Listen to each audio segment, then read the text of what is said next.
Does anybody else find it challenging to live plant strong in a world that isn't? Our upcoming Plant Strong Primer event will be live and online from October 23rd to the 24th.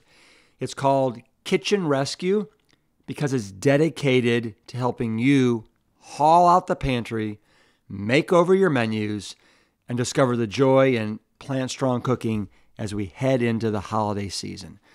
Whether you've been living this way for a while or if you're brand spanking new to the lifestyle, this event is a great opportunity for our community to come together, take a break from the election headlines, and talk candidly about our favorite foods with you, our favorite friends. Let's hop in the kitchen and make it happen. I would encourage you to invite a family member, roll up your sleeves together, and join in the fun. Visit primer.plantstrong.com to register today. And hey, if you can't watch it live, no sweat. Every ticket includes video access for a full year after the event.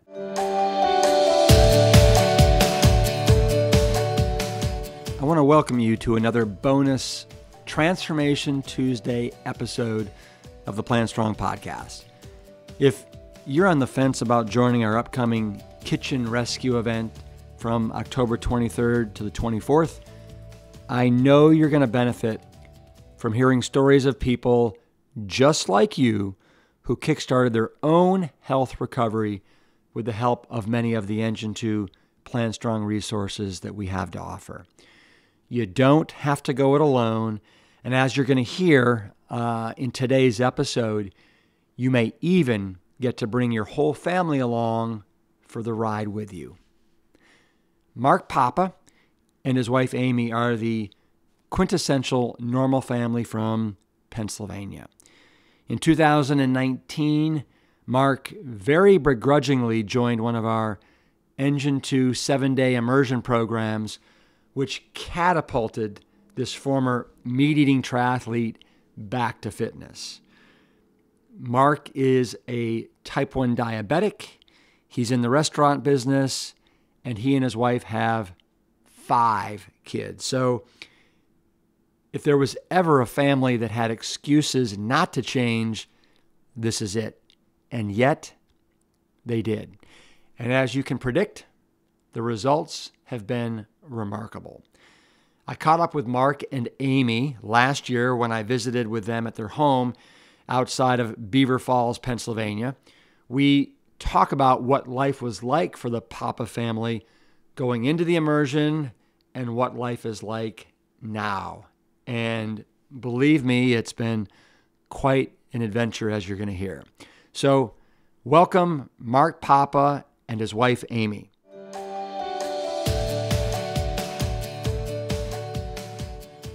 So why don't we start by, could you just talk about where you were maybe a month or two before going to the immersion?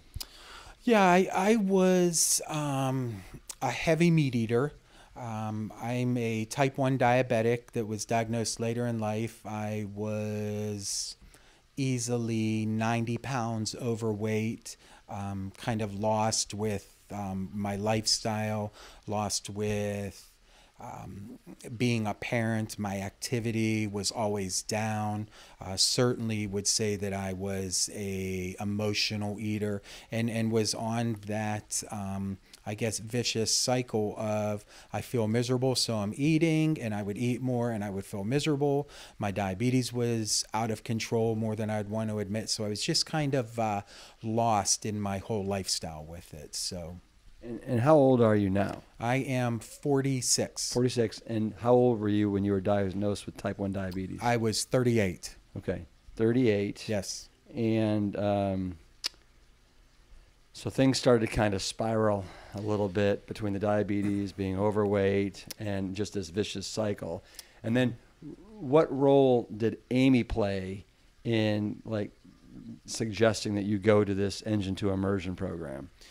So Amy has always been amazingly supportive, and even whenever I would look in a mirror and feel down on myself or be frustrated with things, she would always tell me, "You look amazing. You're fine. I love you." And I would say approximately 2 months before the immersion, Amy started throwing hints out there of, "I'm worried about you. I'm worried about your lifestyle. I'm worried about your health. We have, at that point, a 1-year-old daughter that she's going to need her dad around. I'm worried about your diabetes." So Amy started encouraging me on, "You're great. You're beautiful. You're perfect. Let's make you greater, more beautiful, more perfect." Amy, can you speak to that for a second? Like, from your vantage point.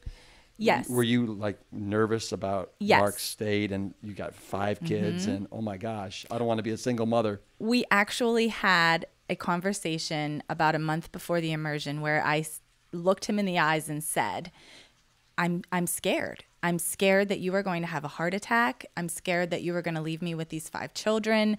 I'm scared that where you're going is going to leave me alone.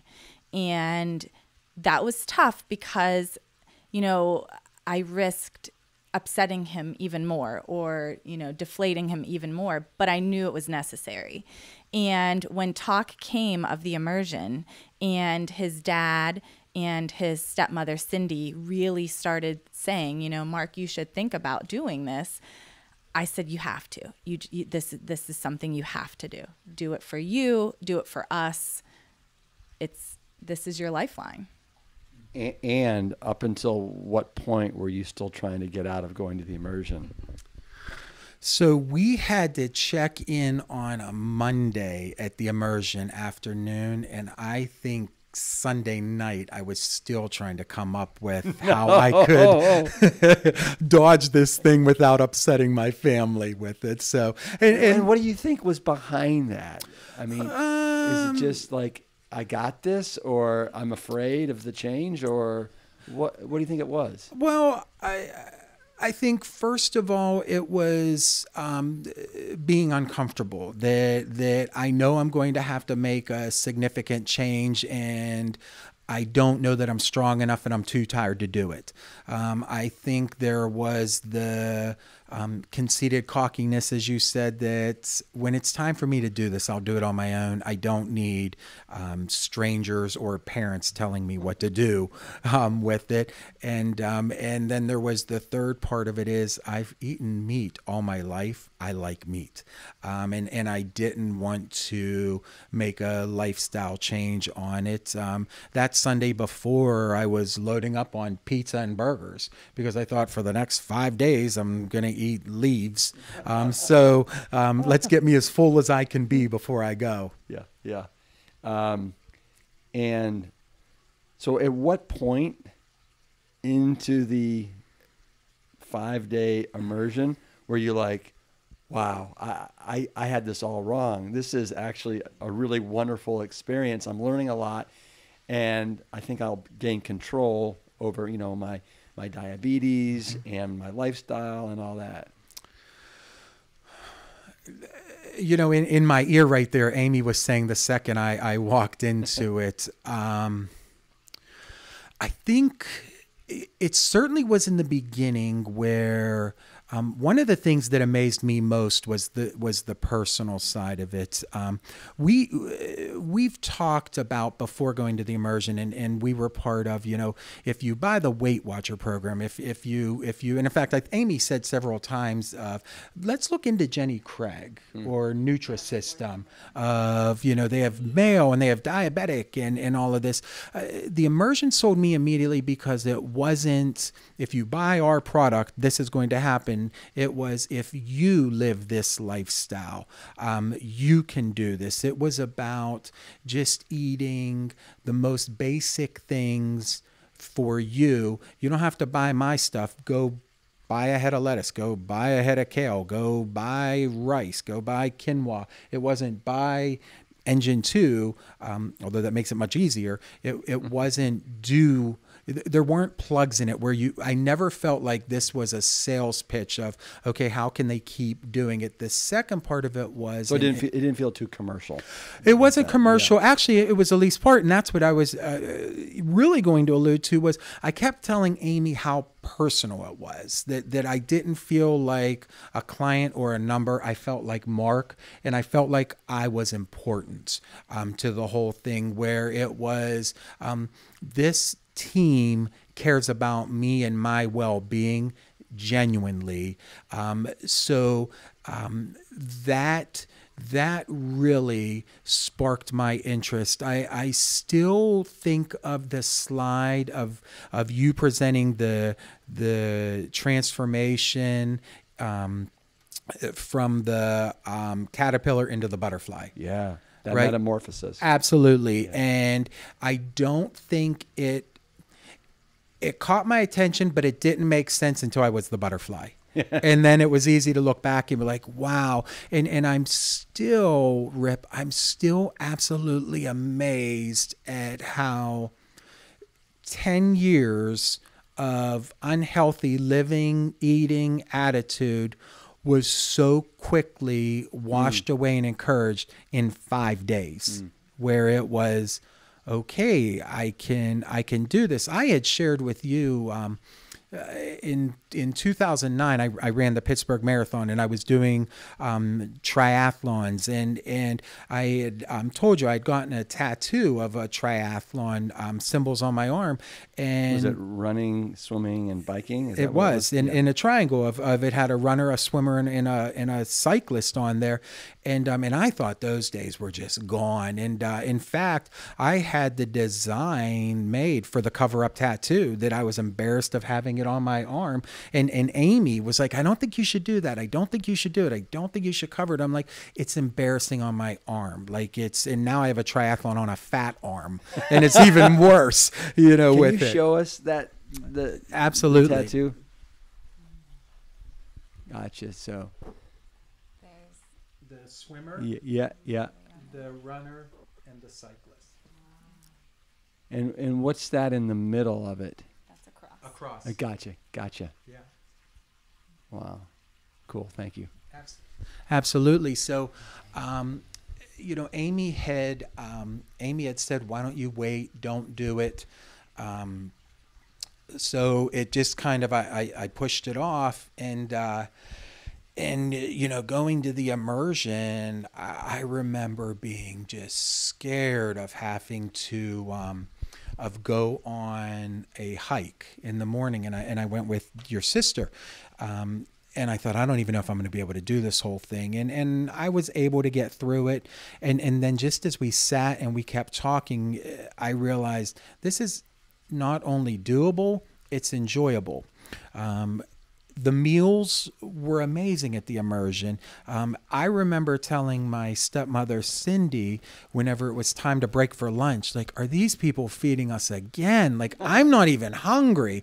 And you would go down, and the food was just, and I keep teasing the bountiful and plentiful, but there's no other words to do it. The food was bountiful and plentiful. I don't remember the last time I ate so many colors, and just absolutely being, I don't want to use stuffed, but filled and not feeling disgusted. Yes. Amy had just said satisfied, like, wow, I feel really good. I'm full. I'm not hungry in the least bit. And now it's dinner time, and you have to go eat. And it really, as funny and ironic as it is for me, I think the biggest thing with the immersion was I kept thinking, oh, I have to eat again. Like, I'm so full, and I was the one going in there thinking, I'm probably going to die of starvation over the next couple of days. Yeah, and then you had all the pizza and the burgers. Absolutely, loaded up on it. Well, it's interesting because I have found, and it's been a long time since I ate that way, but you used to eat that way, and you would finish a meal and almost feel like you had a bowling ball in your stomach. Absolutely. You feel it just like, yes, whoa. And now, even when I overeat, I still feel kind of light and unencumbered, and not completely drained and tired and I got to go take a nap or something like that. Yeah, absolutely. And I think, at home, it's dinners that I really feel it, that Amy will make a beautiful dinner. And in the past, it would have been like, oh, I'm so tired. I'm going to go sit on a chair and I'll watch something. And now Amy will make dinner and I feel even more energized. I'm like, okay, I'm going outside. I want to get something done, or I'm going to go outside and play basketball with the kids or do something. Yeah. So absolutely. Now, Amy, did Mark call you at all during the immersion program to check in and say, hey, honey, you know what? This isn't as bad as I thought it would be? Or... Yes. I waited that first day that he got there. I was a nervous wreck. And I thought the first time I talked to him, I'm going to know right away if this is good or, if I'm going to be disappointed.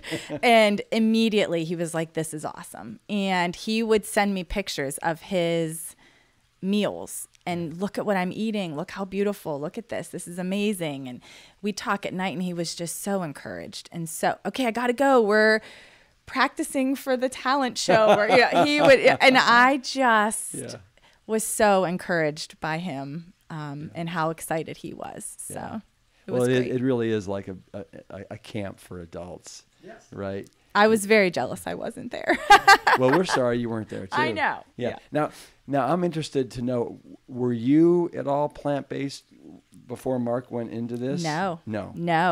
And so how did you hear about the immersion or plant-based We heard living? About all of this through his stepmother, Cindy, who had been living the lifestyle for quite a while before he went to the immersion. And she had encouraged us many times to adopt the lifestyle. And I was one of those busy moms of 5 who had a million reasons and excuses as to why that wasn't going to work. Yeah. And have you tried cooking for this many kids? There's no way. And, again, ticked off a million excuses. And when I got to be so concerned about Mark's health, I thought, okay, I'll do this for him. I will adopt this lifestyle for him to ensure that he comes home and sticks with it and follows it. And so it was a commitment on my end, but more for his benefit than mine. And it was about a week into it where I was absolutely sold. I thought, never mind for him, I'm doing it now for me, because I truly see a miraculous change in how I feel, how I look, my energy level, and it sold itself on me just by living it. And as a mother of 5 children, how hard was it for you to kind of make this a reality in the house? Because I think I've heard you say that, every excuse in the book why I couldn't do this with 5 kids and being busy, but now you're like, this is like, I got this. We can do this. If I can do it. And so what advice would you give for somebody that's out there saying, it's too hard, it's too expensive, 5 kids, it's an impossibility? The way I started to look at it is valuing my health and my body. And so it's important. So you know what? If it takes me 2 days to grocery shop because I'm going to multiple places, my body's worth it. And my children are worth it. And so I started saying, you know what? As a family, we're going to embrace how important this is. And so the children started to see with Mark and I just how encouraged we were. They started to see how good we feel. And it became a curiosity on their part where they wanted to join us in what we're eating. And now it has just become the new norm that this is what's in our pantry. This is what's in our refrigerator. This is what our dinners look like. And it wasn't an all at once thing. It was a gradual process, but I don't know what else to say. And what are the ages of your children? Our oldest is 14. And then we have our second son who just turned 13. We have a son who's 8, who's going to be turning 9 in about 2 weeks. Then we have a 4-year-old, and then our youngest is a little girl, and she's a 1.5 years. Mm-hmm. That's quite a spread. Yes, we have them nice and spread out. Yeah, I mean, wow, yeah. Bravo to you guys. Yeah. That's Thank amazing. So I'd love to get back to Mark. And so you you're type 1 diabetic. I am. You going into the immersion, can you tell us what you were using as far as how much insulin per grams of carbohydrates and how that worked? Yeah, so with being a diabetic, there are two numbers that you have to work with. One is your sensitivity, and that's for every unit of insulin you take, how many points does your blood sugar drop? The second is your insulin to carb ratio, which is how many carbs you eat, how much insulin you need. And I was going into the immersion at about, for every 5 carbs I would eat, I needed a unit of insulin. And for every unit of insulin I would take for my points, I think it was like 1 to 15. So for every 1 unit of insulin I would take, my blood sugar would drop down 15 points with it. Got it. All right. So, and it's diabetes type 1 is a illness, disease, whatever you want to call it, where there's just a lot of thinking. I think autoimmune disease. Yeah. Absolutely. And I do want to, just run back real quick. Rip, you had asked about the immersion and something that really sold me. Before I went to the immersion, for a small window, I had an aha moment where I emailed the Engine Tune team, and I'm thinking it's some conglomerate, whatever, it'll go through 7 layers of people. And I had just said, hey, I'm coming to the immersion in North Carolina. I guess at this point I'm looking forward to it with my eyes rolled. But more so, I am a 46-year-old with type 1 diabetes. At that point 12, but my 13-year-old son is a type 1 also. And I know I'm not in any kind of example for him. If anything, I'm an example of, okay, don't do this with your diabetes if you want to be healthy. The second one was, I had told you, was I had a 1-year-old daughter. And again, I'm 46. And I thought, if this little girl gets married when she's 30, I'm going to have to be 76 to walk her down the aisle. And I knew at that point, I'm not going to make it. Like, it's just reality. I'm not trying to be doom and gloom. I just knew I'm not going to live to 76 with diabetes and my lifestyle. So, okay, whatever with it. And I remember on night 1, you said to me, because you had saw my name on my badge, hey, I got your email. I'd love to talk to you. And I told Amy, I was like, Rip said he wants to talk to me. Like, do you believe that? Like, it's Rip. And a little of flattering, humbling, embarrassing that here's Rip that wants to speak with you. And I laugh now because now he's in my house. But Rip actually cared and wanted to speak with me and took the time. And that's what this whole Engine 2 thing is to me with it. So going into it, my diabetes was just way out of control. And again, I was like, whenever it's time to get it under control, get it under control. But I knew deep down, I am spiraling and I don't know how to get out of this with as many different avenues as I tried. And then at what point in the immersion did you start noticing some differences with your type 1 diabetes and the amount of insulin and carbohydrates? Absolutely. So I use a pump, and with a pump, typically I would put 3 days worth of insulin in it. And then they want you to change the sites where it's connected to your body. Instead of taking shots, I just constantly have insulin pumped into me with it. It's supposed to be better for you, except for my pump must have been faulty because it didn't work for me with my diabetes. Had nothing to do with my lifestyle, of course. But I was constantly changing these sites like every 2 days, and I was irritated. I was scarred up from it, but whatever, this is diabetes. So in the immersion, I had put a new site on Sunday night, leave for the immersion on Monday, and I think it was 4 days into it that I was like, man, I haven't changed my site since I've been here. And I still had a day's worth of insulin left in my pump, where normally I was running out after 2 days. I was on day 4, and it was the first time since I had been using a pump that I had to throw insulin away just because I had to change my pump with it. So that was the the realization and the tangible evidence of I'm using way less insulin than I normally have. And ironically, and we had spoken about it.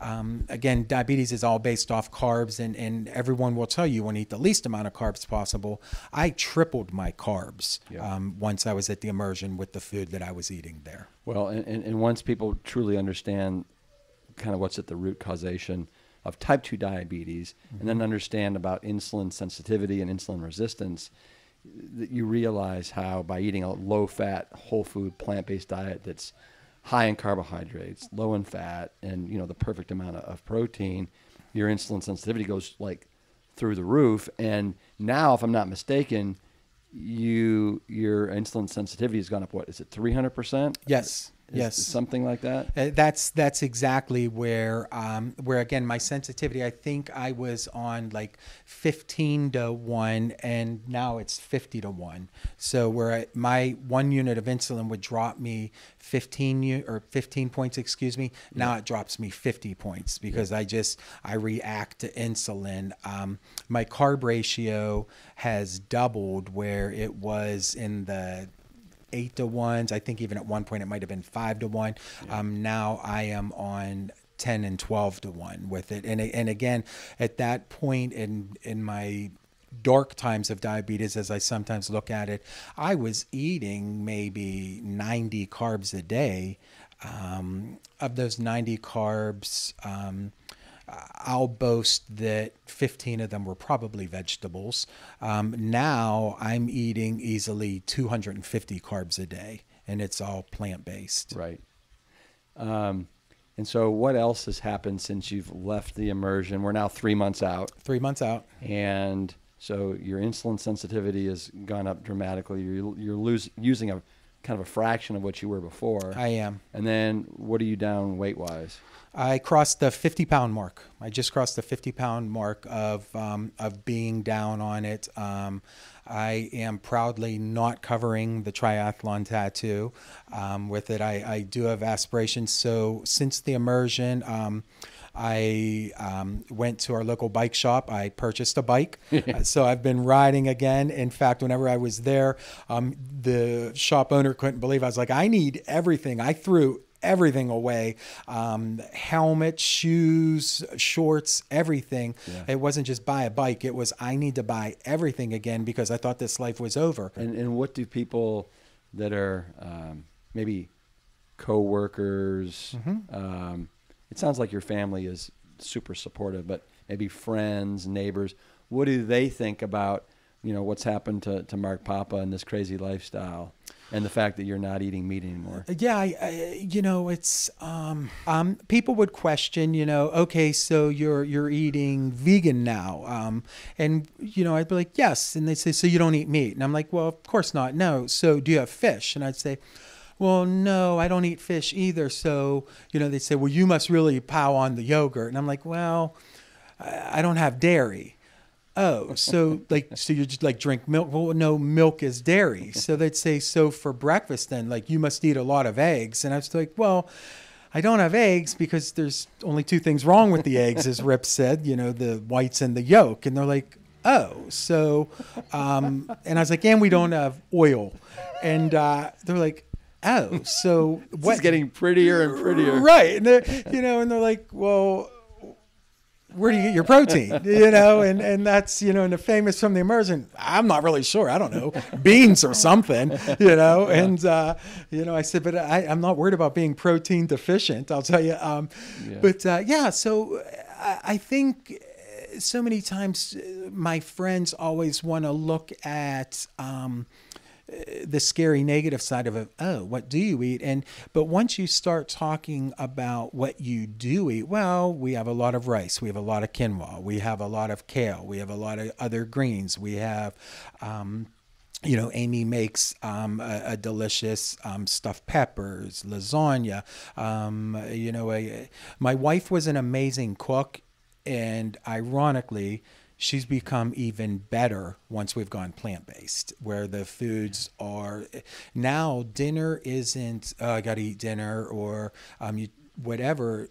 dinner now is always amazing, and you feel even more amazing after you eat it, where you get up feeling, I feel energized, not sluggish. Amy, will you talk for just a sec about kind of your experience cooking the way you used to cook, and now the way you're cooking, and maybe the variety and the colors and the textures and all that? Absolutely. I dreaded cooking dinner before we went plant-based. Now that we're doing plant-based, I feel like there is so much more creativity. Every meal that I make is new because you can throw in whatever you want. You know, I might put in a different bean in this one this time, maybe more rice than I did last time. I just have more creativity with it. And I feel like there's just so many more options because now, instead of it just being a meat, a carb, starch, and a vegetable, it's all the peppers and the mushrooms, the vegetables, everything thrown together just makes it so much prettier. Yeah. And I love it now. I love the creativity factor of it. I love taking something and saying, okay, this looks good, but what if I add this to it? And because it's all so new and exciting, we don't have that. It's supposed to look like this and it's supposed to taste like this. So everybody's enjoying it that much more. What are some dishes that you're really excited about, like right now? Is there anything you've made recently that you're like, oh my gosh, that was a home run? Or any go-to dishes? Stuffed peppers was something that was one of our favorites before, and I knew it would be easy to make it compliant plant-based just by swapping out the meat for rice and beans. And I just made it the other night, and it looked a million times better than the old way I used to make it. It was just prettier. And when we ate it, I was like, this is delicious. There was a huge sense of pride with it. So Kids ask for seconds. yes, Isn't yes. And our children loved when it. you're the cook, you make it, and then you go, oh my God, this is so good. Yes. And like I've started taking pictures of my dinners because I want, and I send them to a lot of our friends because I want them to see look how pretty this is, but it was so easy and it's so good and so healthy for you. And I just keep trying to be that person who is the example of, look, I did it. We just did it with 5 kids sitting at this table, and it was easy and it was good. Yeah. So yeah. And mashed potatoes. That was the other thing that I thought, that comfort food of having mashed potatoes with so many different things we were used to eating, and went on and looked at plant-based mashed potatoes. Like, how do I make this compliant? And it was so easy, just using the water that the potatoes cook in and mashing them up. And the first several times we had mashed potatoes, the kids didn't even realize that there was no dairy in it, you know, and that it was a compliant plant-based. Yeah. So when you add that to anything, it makes it good. So So with your son, who's the type 1 diabetic. yes, Dylan is type 1 diabetic. Dylan. You call him D? Dill. No? Dill. Yeah. Talk about how you're kind of, you want him to own this. You're not forcing it on him. And it sounds like he's doing one compliant meal at least a day, right? Yes. Can you just talk about that? Absolutely. So when Mark came back from the immersion, and as a family, we sat down and said, here are some changes that are going to be happening. Mom and Dad are going to be eating plant-based. This is how we're going to do it. This is what it looks like. This is the foods we're eliminating from our diet, but these are the foods we're adding to our diet, and showing, like Mark was saying, not what we can't eat, but what we are eating. We decided that we were not going to force our children to eat a plant-based diet, that we wanted them to observe it for themselves. And when they were ready, when they saw the benefits for themselves, they would choose to eat the way we were eating. And we had a special interest in Dylan, of course, because we saw how the plant-based diet was positively impacting Mark's diabetes, that we knew he was the one we really kind of were pushing to accept it first. So it's funny how things work out, because our oldest son, because he is so athletic, immediately was like, interested, intrigued. He's eating a lot like us. But Dylan, our type 1 diabetic, we talked to him and said, how about trying one compliant meal a day? We'll let you pick if you want to do your breakfast, your lunch, your dinner, look at what we're eating, decide for yourself. And so he did. So he started with doing compliant breakfast and was like, this is really good and I'm full and this is easy. What's a breakfast that he likes that's compliant? We have an oil-free bread that we found, and he likes that. We'll toast it for him. And he likes oatmeal. He'll do the oatmeal, which is great. And so it's one of those two that he does. But so lots of carbs there. Yes. Right? Yes. Yeah. Amazing. And so now that school has started, his lunches that I'm packing for him are also compliant. And we are noticing a drastic difference in his blood sugars. Instead of running high, they're actually on the lower side, which means we can lower his insulin. And he's taking a lot less insulin with his meals. And he's so excited and encouraged by that because he, like Mark was saying, it's tangible evidence. He can look at those numbers and you see the positive impact with your body. And he now sits down at lunch every day with his friends and is joking with them saying, look at my compliant lunch. Look, this is my vegan lunch. And like he's saying all these phrases and using those terms with his friends because he's proud of it. Yeah. And that's exciting. Yeah. Now we'll kind of both of you for a second talk about how as a parent and then also you as a type 1 diabetic, how scary it was, how horrific it was having to go to the doctor's office and just trying to figure that whole equation out. And as a mother, how, you would just sometimes be calling Mark up in tears because you were just, as a mother, you want to protect and take care of your children. And it seems like it's kind of spiraling out of control. I'll start and then I'll pass you the mic. Okay. So every 3 months, Dylan goes to Children's Hospital for his diabetes checkup appointment. And those appointments are extremely stressful as a parent, as a mother, because you're meeting with a dietitian and a nutritionalist, and you're meeting with these experts in diabetes. And it's a very humbling experience because no matter how good you think you're doing, you almost feel like you're being ripped apart because there's always so much more room for improvement. And the last several appointments Dylan had, there were a few where I'd either call Mark or I'd leave and get in the van and just be in tears because you feel like a failure as a mom because his numbers aren't what they should be. His A1C wasn't where we need it to be. And you're trying to take the brunt of that so that he doesn't feel bad. And it's just a very deflating, unmotivating experience. And that's what I love about the plant-based lifestyle, because you start to feel like you're back in control of your body. Yeah. Yeah. And what's been your experience so far? You personally, I'm sure you have a different story, Amy, as far as with our son, Dylan, we're doing a little experiment with this plant-based thing. And are they supportive of that? Or do they think it's crazy? No, they are supportive of it. Although the first question any doctor ever asks us is, where do you get your protein? Where are you getting your protein? It's like the first thing out of their mouths. And once I explain and you sort of justify where you're getting your nutrients and protein, then they're fine. Then they were okay with it.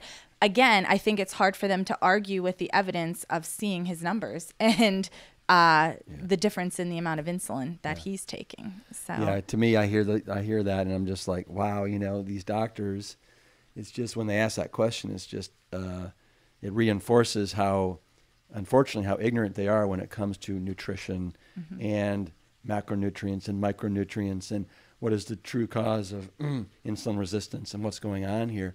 That these supposed experts in some ways unfortunately don't know, just like cardiologists, right? They're, instead of prescribing a low-fat, whole food, plant-based diet, which we know can get to the root causation of heart disease, they're saying, let's do another procedure, let's do a stent, let's do some statin drugs, because they don't give anybody the benefit of the doubt, most don't, that they can adhere to or do a silly, stupid plant-based diet, right? So how about you? Yeah, and I laugh whenever Amy had said, you have to try to convince, whether it be physicians or anyone, of where do you get your protein. And I think, well, the largest animal, an elephant, doesn't eat meat. Where does it get its protein? With it. The diabetes appointments,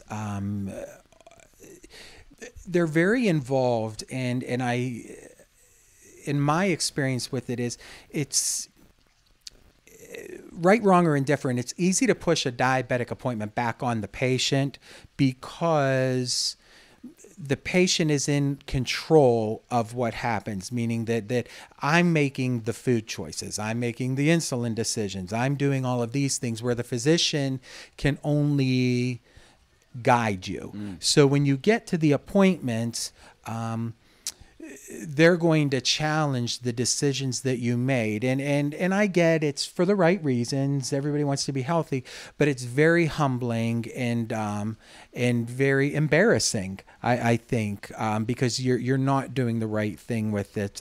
There are so many times that Amy would call me crying, being at one of Dylan's appointments, that, I'm like, well, who was it? I'm coming up there right now, the macho dad. And she was like, I'm not telling you, I'm just, trying to vent. And, and going to my appointments, the only thing I think I regretted and resented more than like the night before the immersion were my diabetic appointments. Like, I hated going to my appointments. They were just absolutely miserable.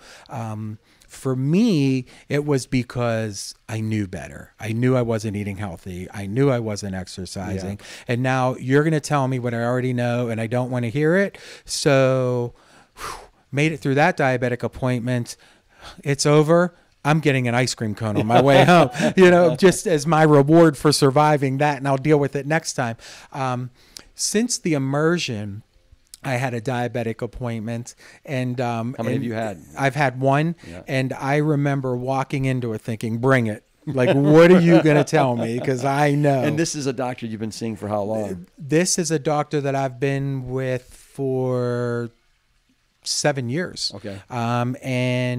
And she was so impressed with the weight loss, with the insulin that I'm not taking, and where I'm at. In fact, I remember her saying, I wish more of my appointments were like this. And I was the first appointment of the day. And she had said, I'm so excited for the rest of my day now to start it with this. I didn't even know. And I think of being on the immersion and Adam Sudd talking with me about how people don't lose limbs and die from diabetes. They lose limbs from the complications caused by diabetes. Yeah. And he said it's not because they're not taking insulin, it's because they're no longer resistant to insulin. And that was exactly me, where it was, I'm dumping all of this insulin and nothing's happening. Well, it's not going to, because I had so many things in my body blocking the insulin. Yeah. Good. So when's your next appointment? Do you know? I have one in 5 weeks. Okay. With it. So, and again, looking forward to it. Of now it's a challenge of it's great going in where I feel like, okay, we are working together because I'm not sabotaging myself anymore. And now I'm going into it saying, okay, this is what's going on. What's your experience with someone that is a type 1 diabetic that wants to run a half marathon? And we can work together and plan that way, as opposed to, I know what you're going to tell me, I know what I'm doing wrong. And really, the physicians with me were at a point of, like, we don't know what to tell you. Like, if you keep eating the way you're eating, you can keep taking insulin, but nothing's going to happen. You're not exercising. So, yeah. Yeah. So let's talk about the future. Okay. Short-term future. Absolutely. So one of your goals in May, you're going to do a half marathon. Yes. Right? Absolutely. With your son. Yes. When are you and I going to do what I did with Joe Inga to end the first season of the Plant Strong podcast? When are you and I going to do a triathlon? There is nothing more exciting to think about doing a triathlon because the only thing I like more than running is cycling. And the only thing I'm better at than cycling is sinking like a rock in a pool. So to think I get to swim with a world record setting triathlete is just so encouraging. That, I know whenever we were talking about this and Lori had said, is there a pool nearby? And I was like, no. I looked it up. There is. Yeah. There's one 5. No, there's a YMCA 5 miles away. It's closed. So, absolutely. I look forward to the challenge. And well, so what about we go for summer of 2020? Let's do it. All right, I'm in. Okay, we'll do it. We'll either have it back at the Esselstyn family farm, or we will pick a existing triathlon and we'll sign up and we'll do it. Absolutely. Absolutely. Yeah. And then you're in the restaurant business. Any thoughts that potentially you might do something in the plant-based space? Because, we could all use more options when it comes to healthy plant-based Absolutely. Restaurants. Absolutely. And because of, I've heard the stories of you building a shed in the backyard and building this great pond here, and you get into things and you dive in, you're all in, and you just like have this attitude where I'm going to figure it out, right? I may mess up along the way, but I'm going to figure it out. So, you know how to do restaurants. Is this something that potentially we can look forward to? Yes, I am, and I want you to know, I understand it's a huge undertaking, so I don't want to put you on the spot, but then again, I kind of do. Yeah, no, I think what would be a great idea is to do a triathlon with you around the restaurant. No, I am encouraged because if I can, look, I would love to be able to encourage, inspire, help one person based off of my story. This almost seems surreal. It's very humbling. There's so many times I look at the blessing of why me in a positive of how did I get to be involved with these special people, and I don't want to waste that opportunity. And even more so, Amy and I've talked about we don't want to be selfish with it. So if I have the knowledge of being able to operate restaurants, and Amy certainly has the recipes now, why not put it out there? Why not give folks the opportunity where if we can show them one meal, it's not scary. And when you leave this restaurant, you're not going to be hungry. Then we would absolutely explore the possibility of another great partnership with Amy and me of trying to open up a plant-based restaurant in Western Pennsylvania. When you say another great partnership, and the other partnership is husband and wife and the family and all that? Absolutely. So to be encouraged, married 17 years, 5 children, and to, even when I was in my darkest times, again, to have someone that was there for me, encouraging me, not criticizing me, made it so much easier, so much better. I know that I sure hope it's the norm for everybody, but I know how great it was for me. And, Amy and I, even this morning, were talking about if there's anything we can do to help promote this lifestyle of it's doable, it's attainable, from a type 1 diabetic to a mother of 5, that it can happen. Yeah. And what has happened to your relationship since you've gotten healthier? Has your attitude changed? Are you guys, over the food and the meals? Have you gotten closer in that sense? Anything there? Yeah, first of all, my just whole psyche has changed because I'm no longer avoiding mirrors or down on myself. Just a couple of days ago, I was having a bad day, and Amy kept encouraging me to go for a run, that I would feel better. Ironically, as many things as Amy and I share and live life together, the triathlons were always mine. The running is mine. The exercising is mine. The diabetes is mine. With it. This is one of the first things in this arena of our life that we keep saying we're doing this together.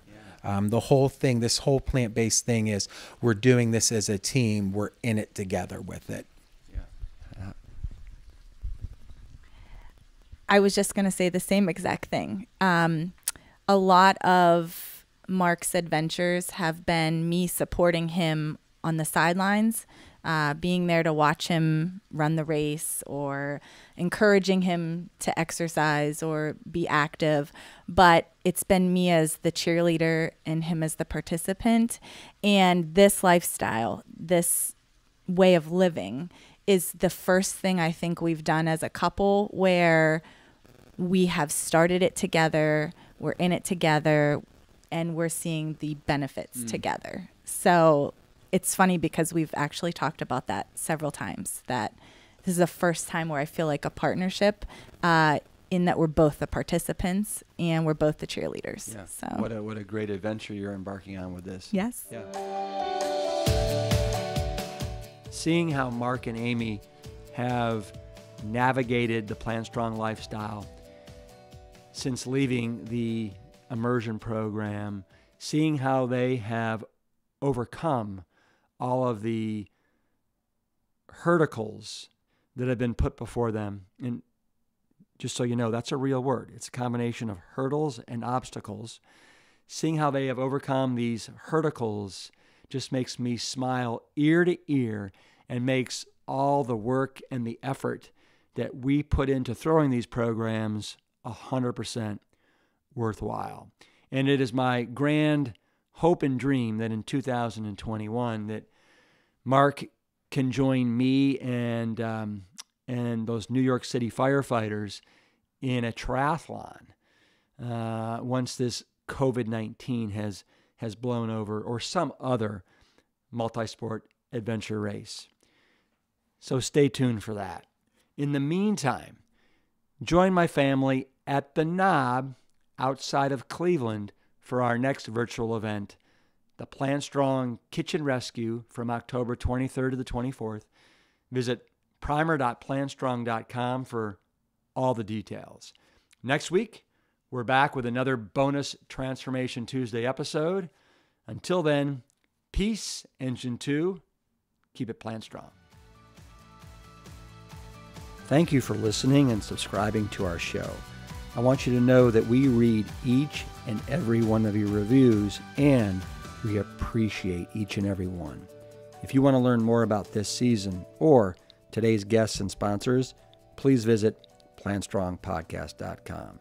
The Plant Strong podcast team includes Lori Kordowich, Amy Mackey, Patrick Gavin, Wade Clark, and Carrie Barrett. I want to thank my parents, Dr. Caldwell B. Esselstyn Jr. and Ann Kryle Esselstyn, for creating a legacy that will be carried on for generations and being willing to go against the current and trudge upstream to the causation. We are all better for it.